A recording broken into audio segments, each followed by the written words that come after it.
नमस्कार भैया बहनों, आज हम पुष्पी पादपों की आकारिकी के बारे में पढ़ेंगे। इस भाग में हम पुष्प की संरचना, फल और बीज के बारे में पढ़ेंगे।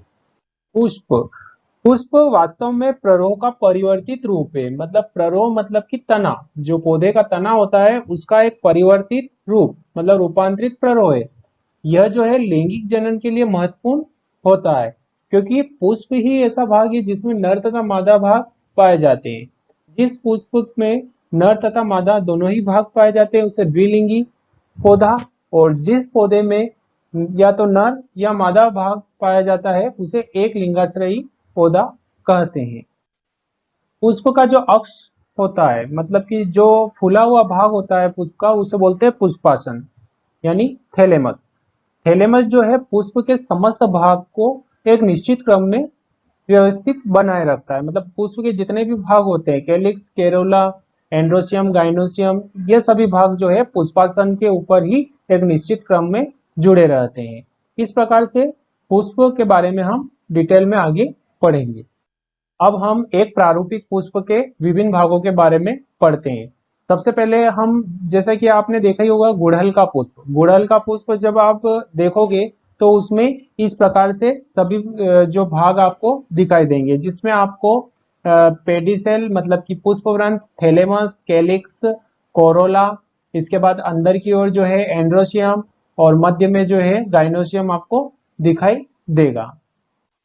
जैसा कि इस पुष्प में सबसे पहले जैसे पेडिसेल है, पेडिसेल को पुष्पवृंत बोलते हैं। पुष्पवृंत जो है पुष्प को पौधे के तने से मतलब पौधे के डंठल से बांधे रखता है, और साथ ही पौधे के अंदर बनने वाला जो भोजन है और साथ ही जल और खनिज लवण को पुष्प तक पहुंचाने का काम पुष्पवृंत करता है।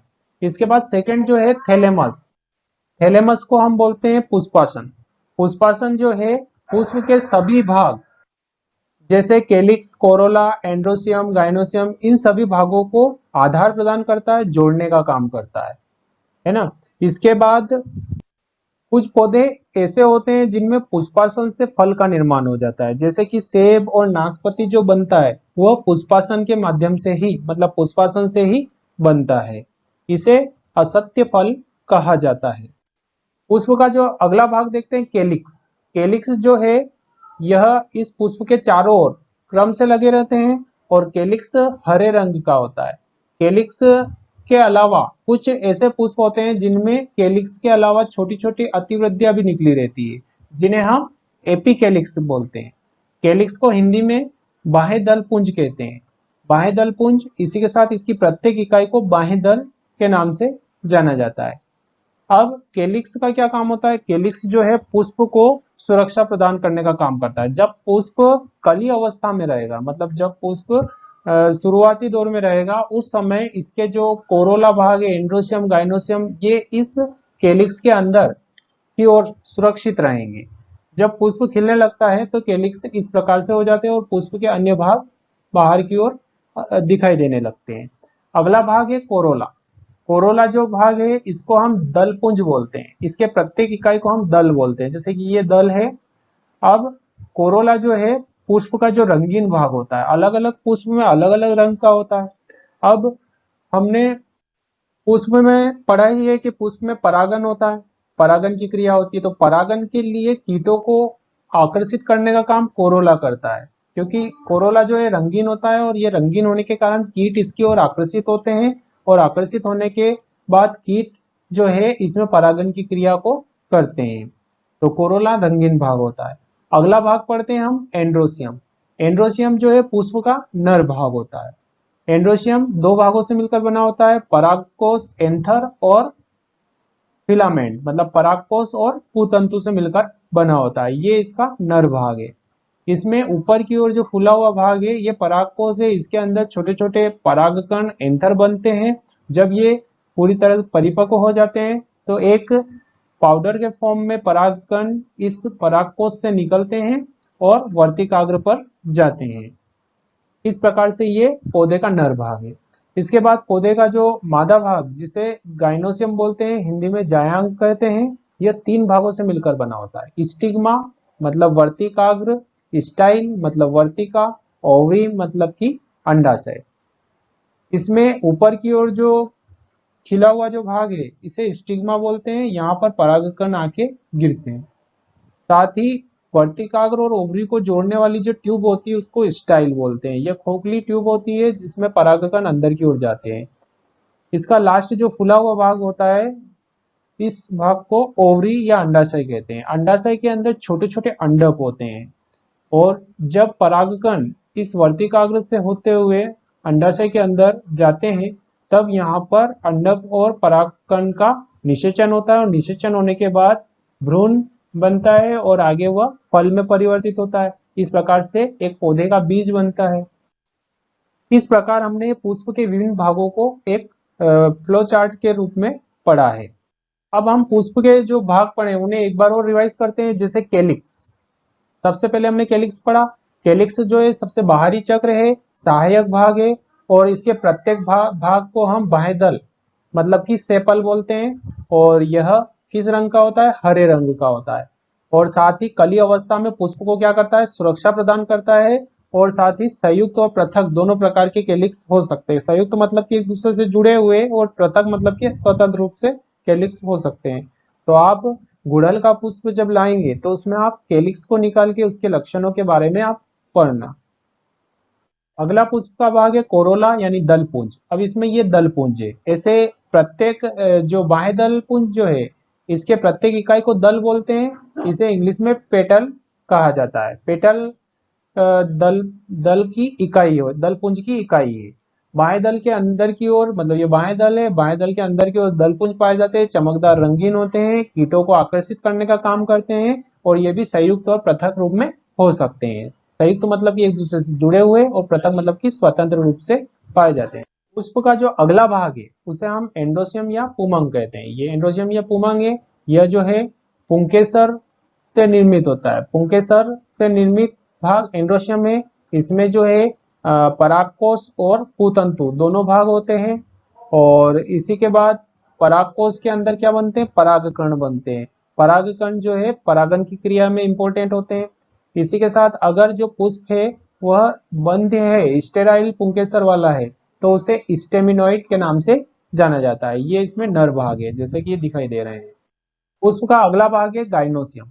गाइनोसियम को जायांग कहते हैं। ये जायांग है, यह इसका मादा भाग है। इसमें एक या अधिक अंडक निर्मित होते हैं और अंडक के तीन भाग मतलब इस जायांग के तीन भाग होते हैं, वर्तिकाग्र, वर्तिका और अंडाशय। अंडाशय के अंदर छोटे छोटे अंडक बनते हैं और परागकण ये जो है परागन के लिए महत्वपूर्ण होता है। अब हम फल के बारे में पढ़ते हैं। फल जो है पुष्पी पादपों का एक महत्वपूर्ण लक्षण होता है। फल से ही आगे बीज का निर्माण होता है और बीज से नए पौधे का निर्माण होता है। फल जो है एक परिपक्व अंडाशय से बनता है। मतलब परिपक्व अंडाशय में जब निषेचन होता है और निषेचन के बाद फल विकसित होता है। फल जो है दो प्रकार के हो सकते हैं पौधे में, सत्य फल और असत्य फल। सत्य फल जो है पुष्प के अंडाशय भाग में जब निषेचन हुआ और निषेचन के बाद जब भ्रूण बना और भ्रूण से फिर सत्य फल का निर्माण होता है। मतलब कि सत्य फल जो है पुष्प के अंडाशय से बनते हैं और असत्य फल जो है कूट फल अंडाशय को छोड़कर पौधे के पुष्प के किसी भी अन्य भाग से विकसित हो जाते हैं। जैसे कि पुष्पासन से, बाह्य दल, दलपुंज से जो है असत्य फल बन सकते हैं। जैसे कि सेब, नाशपाती, कटहल, सहतूत ये सभी असत्य फल की श्रेणी में आते हैं। इसी प्रकार एक चीज और है फल में, जैसे अनिषेक जनन। अनिषेक जनन जिसका अर्थ होता है पुष्प के अंदर बिना निषेचन के फल का निर्माण होना, अनिषेक जनन कहलाता है। मतलब बिना निषेचन के जो है फल का निर्माण होता है उसे अनिषेक जनन कहते हैं और उस फल को अनिषेक फल बोलते हैं। तो अनिषेक फल जो है बिना निषेचन के फल का बनना अनिषेक फल है और इसके अंतर्गत केला, पपीता, अंगूर आदि जो है ये फल आते हैं। ये फल जो है ऐसे फल है जिनके अंदर बीज नहीं होते। केले के अंदर नहीं होता है तो यह अनिषेक जनन के माध्यम से बनता है। पपीता में कुछ ऐसे पपीता भी देखे होंगे जिसमें बीज नहीं बना है, मतलब वो अनिषेक जनन के माध्यम से बना है। अंगूर अनिषेक जनन के माध्यम से बना है। जिनके अंदर निषेचन होता है उनके अंदर बीज का निर्माण होगा। अब हम फल का स्ट्रक्चर पढ़ते हैं। फल का स्ट्रक्चर पढ़ने से पहले हम देखते हैं कि जो फल में मुख्यतः दो भाग होते हैं, इसके बाहर की ओर जो भाग है इसको बोलते हैं फल भित्ति, और अंदर की जो और भाग होता है इसको बीज बोलते हैं। फल का बाहरी भाग जो है फल भित्ति, इसे पेरिकार्प के नाम से जाना जाता है। पेरिकार्प बीज को अंदर की ओर सुरक्षित रखता है। इसमें भी ये बाहर की ओर जो है पेरिकार्प है और अंदर की ओर बीज का आवरण है। अब हम बात करते हैं जैसे आम की, तो आम के फल में सबसे बाहर की ओर जो भित्ति है इसको बाह्य फल भित्ति के नाम से जाना जाता है। बाह्य फल भित्ति को हम बोलते हैं एपिकार्प। बाह्य फल भित्ति जो है फल के जो आंतरिक भाग है जैसे कि मध्य फल भित्ति, अंत फल भित्ति, बीज, इन सभी को सुरक्षा प्रदान करने का काम करती है। साथ ही अंदर के वाटर कंटेंट को बनाए रखती है, न्यूट्रिएंट कंटेंट को बनाए रखती है। इसी प्रकार बाह्य फल भित्ति जो है एक प्रकार से अपारगम्य होती है, अंदर से वाटर को बाहर नहीं आने देती है। इसके बाद बाह्य फल भित्ति के बाद अंदर की ओर जो भाग होता है इसको बोलते हैं मध्य फल भित्ति। मध्य फल भित्ति को मीजोकार्प बोलते हैं। मीजोकार्प जो है गूदेदार होता है, खाने योग्य होता है आम के अंदर, और इसके बाद खाने योग्य भाग होता है। इसके बाद अंदर की ओर जो भाग होता है जिसको अंत फल भित्ति या एंडोकार्प के नाम से जाना जाता है। एंडोकार्प जो है, एंडोकार्प बीज के चारों ओर, मतलब बीज को मध्य फल भित्ति से अलग रखता है। मध्य में जो होता है वह बीज होता है। बीज जब पूरी तरह परिपक्व हो जाता है तो इससे बाहर निकलकर नए पौधे को जन्म देता है। इसी प्रकार नारियल की बात करें तो नारियल में जो बाहर रेशेदार जो परत होती है जो बहुत ही कठोर होती है उसको मध्य फल भित्ति कहते हैं। नारियल में मध्य फल भित्ति खाने योग्य नहीं होती, कठोर होती है, जबकि आम में मध्य फल भित्ति खाने योग्य होती है।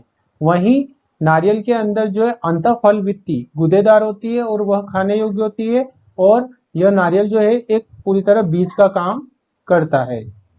इसी प्रकार फल भित्ति जब फटती है, फल भित्ति जब फटती है तो उसको स्फुटन बोलते हैं, और स्फुटन के बाद बीज निकलता है और बीज जो है आगे उचित कंडीशन, मतलब उचित वातावरण में जाकर नए पौधे को जन्म देता है। इसी प्रकार स्फुटन के आधार पर भी फल दो प्रकार के हो सकते हैं, स्फुटनशील फल और एक प्रकार के अस्फुटनशील फल। इस प्रकार से हमने फल का स्ट्रक्चर पढ़ा है। अब आगे हम बीज के बारे में पढ़ेंगे। अब हम बीज के बारे में पढ़ते हैं। बीज जो होता है वो फूल के अंडाशय में विकसित होता है। मतलब फूल का जो अंडाशय है उस अंडाशय के अंदर निषेचन के बाद जो परिपक्व बीजांड बनता है वह आगे बीज में परिवर्तित हो जाता है। इस प्रकार से बीज जो है निषेचन के बाद बीजांड से बनता है। बीज में एक बीज आवरण, मतलब बीज का जो चारों ओर आवरण पाया जाता है, बीज का आवरण पाया जाता है, और भ्रूण होता है। इस प्रकार भ्रूण में एक मूलांकुर होता है। मूलांकुर से आगे जब इसे उगाएंगे बीज को तो मूलांकुर से जड़ बनेगी, इसमें एक प्रांकुर होगा जिससे तना बनेगा, और भ्रूणी अक्ष होगा, है ना। इसमें एक अगर एक बीज पत्र है तो उसे हम एक बीजपत्री बीज कहेंगे। जैसे गेहूं और मक्का आपने देखा है, एक केवल उसमें एक ही बीज पत्र होता है। इसी प्रकार दो बीज पत्र, मतलब कि जिसके अंदर दो बीज पत्र होते हैं उसे हम दो बीजपत्री बीज कहते हैं। जैसे चना और मटर देखा, चने में दो बीज पत्र होते हैं इसलिए इसे द्विबीजपत्री कहते हैं। मक्का गेहूं में एक ही बीज पत्र होता है इसलिए इसे एक बीजपत्री बीज कहते हैं। इस प्रकार से बीज जो है वह निषेचित बीजांड होता है, मतलब कि निषेचन के बाद बीजांड से बीज बनता है। अब हम द्विबीजपत्री बीज की संरचना पढ़ते हैं। जैसे द्विबीजपत्री नाम से स्पष्ट है कि ऐसे बीज जिनके अंदर दो बीज पत्र पाए जाते हैं उसे द्विबीजपत्री बीज कहते हैं, और इनके द्वारा उत्पन्न पौधे को द्विबीजपत्री पौधा कहते हैं। यह एक द्विबीजपत्री बीज है जिसमें दो बीज पत्र है। इसी प्रकार यह एक द्विबीजपत्री बीज है जिसमें दो बीज पत्र है, और दो बीज पत्र है। इनके चारों ओर एक आवरण पाया जाता है जिसे हम बीज आवरण कहते हैं, है ना। बीज आवरण जो है बीज को चारों ओर से आवृत करता है। इसके साथ ही बीज आवरण दो स्तर से मिलकर बना होता है, जिसमें बाहरी स्तर को बाह्य बीज चोल बोलते हैं, मतलब बाह्य बीज चोल कहते हैं। इसे टेस्टम कहा जाता है। इसी प्रकार बीज आवरण का जो दूसरा स्तर होता है, भीतरी अंदर का जो स्तर होता है उसे अंतः बीज चोल कहते हैं, जिसे टेगमेन के नाम से जाना जाता है। इसी प्रकार यह जो बीज है, इस बीच में एक ऊर्ध्व संरचना दिखाई दे रही है। इस ऊर्ध्व संरचना को नाभिका या हाइलम कहते हैं। नाभिका या हाइलम जो है इस बीज को फल से जोड़ती है। फल से जोड़ने का काम नाभिका या हाइलम कर रही है, जो बीज को फल से जोड़ने का काम करती है। इसी प्रकार इस नाभिका के आगे की ओर एक छिद्र होता है जिसे बीजांड द्वार के नाम से जाना जाता है। बीजांड द्वार को हम माइक्रोपाइल कहते हैं। यहाँ एक माइक्रोपाइल होता है। इसी प्रकार बीजावरण के अंदर जो भाग है इसको हम भ्रूण बोलते हैं। यह जो भ्रूण यानी एम्ब्रियो है, एम्ब्रियो भी 3 भाग से मिलकर बना होता है। सबसे पहला भाग होता है इसमें बीज पत्र, जिसे कोटिलडोन्स बोलते हैं। ये बीज पत्र है, यह भ्रूण का एक भाग है।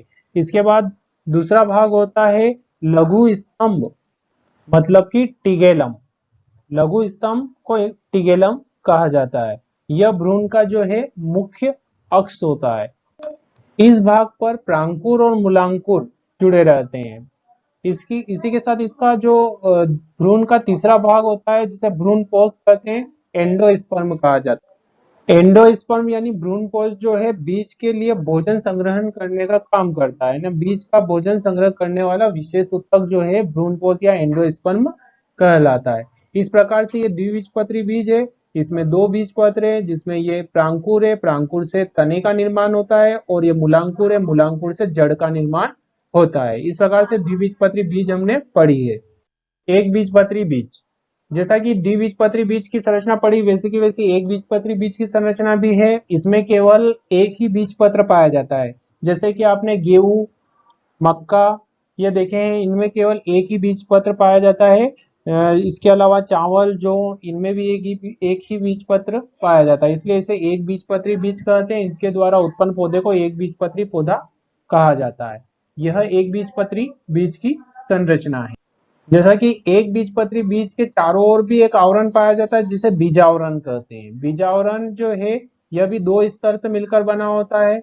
सबसे बाहरी स्तर को हम बोलते हैं बाह्य बीजचोल। बाह्य बीजचोल मतलब कि उसे हम टेस्टम कहते हैं, जैसा कि द्विबीजपत्री बीज में भी हमने पढ़ा है। और इसके अंदर का जो स्तर है, उस अंदर के स्तर को हम बोलते हैं अंतःबीजचोल, मतलब कि टेगमेन। इस बीजावरण के अंदर एक सतह होती है जिसे एल्यूरोन सतह कहते हैं। इस बीजावरण के अंदर जो भाग पाया जाता है एक बीजपत्री के अंदर, इसको हम भ्रूणपोष कहते हैं। इसी के बाद इसमें प्रांकुर होता है, मूलांकुर चोल होता है। इसके अलावा स्कूटेलम होता है। इसमें जो है मूलांकुर से जड़ का निर्माण होता है, प्रांकुर से तने का निर्माण होता है। साथ ही भ्रूणपोष जो है एम्ब्रियो का जो मुख्य भाग होता है, जो कि बीज के लिए भोजन संग्रहण करने का काम करता है। इसी के बाद इसमें केवल एक ही बीजपत्र होता है। साथ ही इसमें भ्रूणपोष भोजन संग्रहण करने का काम कर रहा है, और ये बीज में भ्रूण होता है। इस प्रकार से ये एक बीजपत्री बीज की संरचना है। इस प्रकार हमने पुष्पी पादपों की आकारिकी में जड़, तना, पत्ती, इसके अलावा पुष्प, पुष्पक्रम, बीज, फल आदि के बारे में पढ़ा है। और हमारा यह टॉपिक अब खत्म होता है। इसके बाद हम पुष्पी पादपों की आंतरिक संरचना के बारे में आगे पढ़ेंगे।